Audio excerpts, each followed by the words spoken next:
So I'm recording this because I want to show you all my binder that I have going on um, for my book that I'm writing.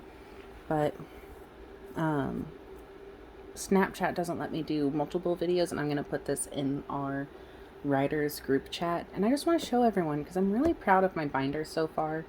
This is my cover. It's not the book cover, it's just like a um, cover that I'm using in the meantime. Once I get a book cover, I'll blow it up and put it on here. Um, but the I'm gonna change this title at some point. I don't know what I'm gonna change it to.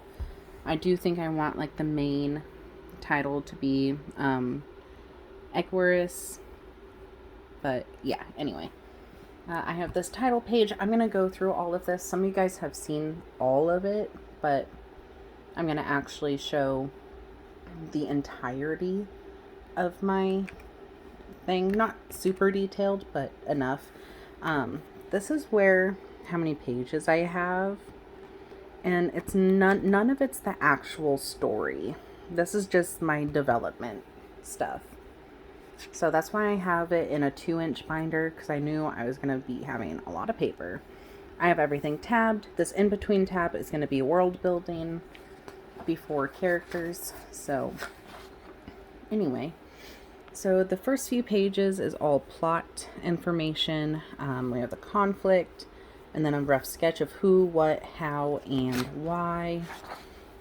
And I've sent that in the group chat, so you can actually read that along with this. This is the bullet point plot line. It has it just a little bit more expanded out. It has the hook, inciting acts, incident, first plot point, midpoint, game-changing midpoint, post-midpoint, disaster, dark moment, aha moment, climactic confrontation, resolution, end.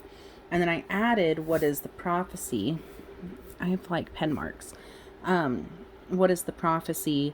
Because a huge part of the novel is going to be revolved around a prophecy. So I added like a little info on what the prophecy actually is. I have a short synopsis, which actually talks about the book. I'm not going to read it. I think this is also sent in the thing. But if it's not, and if you want to read it, you can either pause it and read it, or I can send it. But now we're going to get into the characters. This is Aspen. I used an AI art generator for my pictures. And of course, the AI generator didn't give him a shirt, and I don't know why, but he would wear a tunic, like a shirt.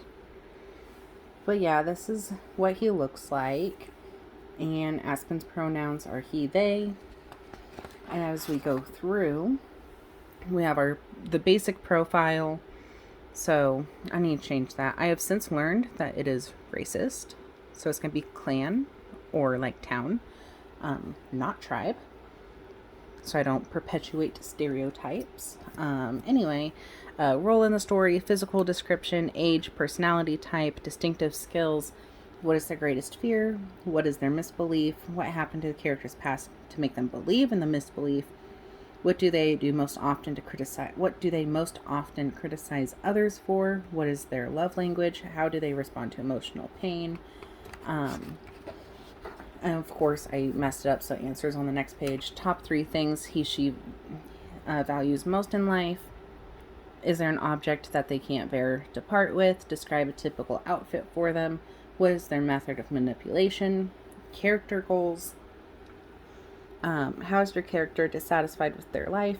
What does your character believe will bring them true happiness or contentment?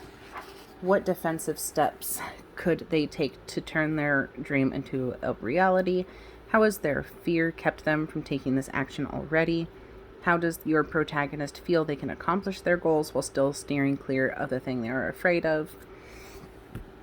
And this is going to help with like plot line and character development, things like that. And there's like the love language and personality. I also have printed out our personality test and love language test is in here somewhere. And I'm not going to go through all of these because these are what takes the longest to like read. It's what the most pages are.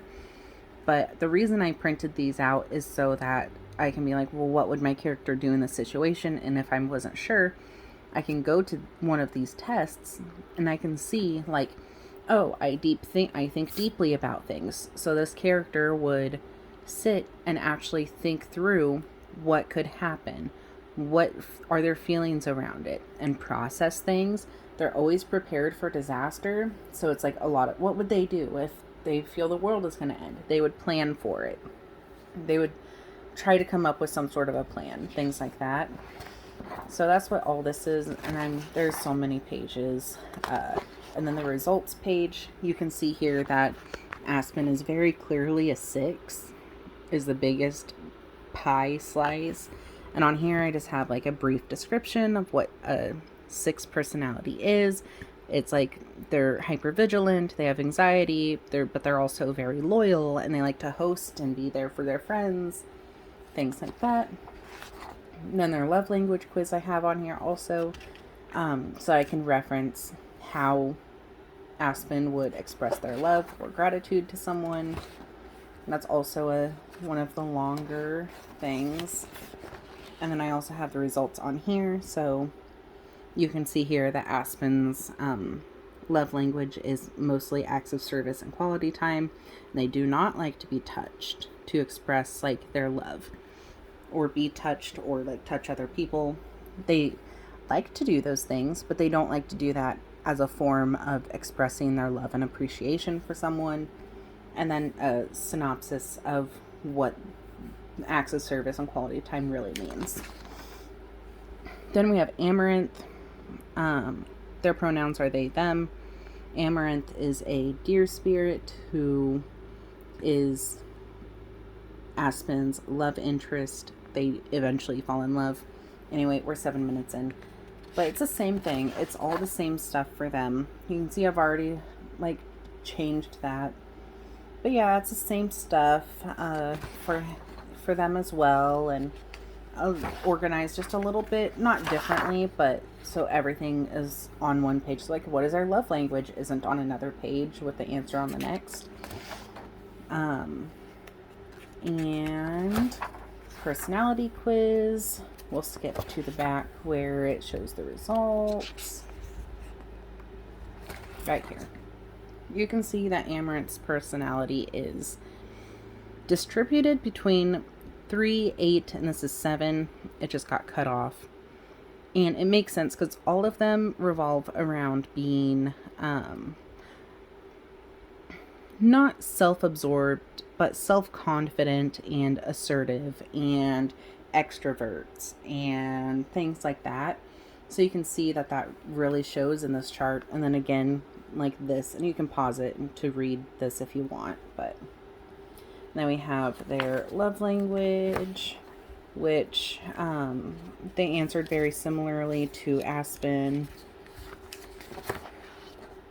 Theirs is also acts of service and quality time as their highest results for love language, but they also like receiving gifts and physical touch and words of affirmation. They enjoy everything, but acts of service, quality time are still on the top 2.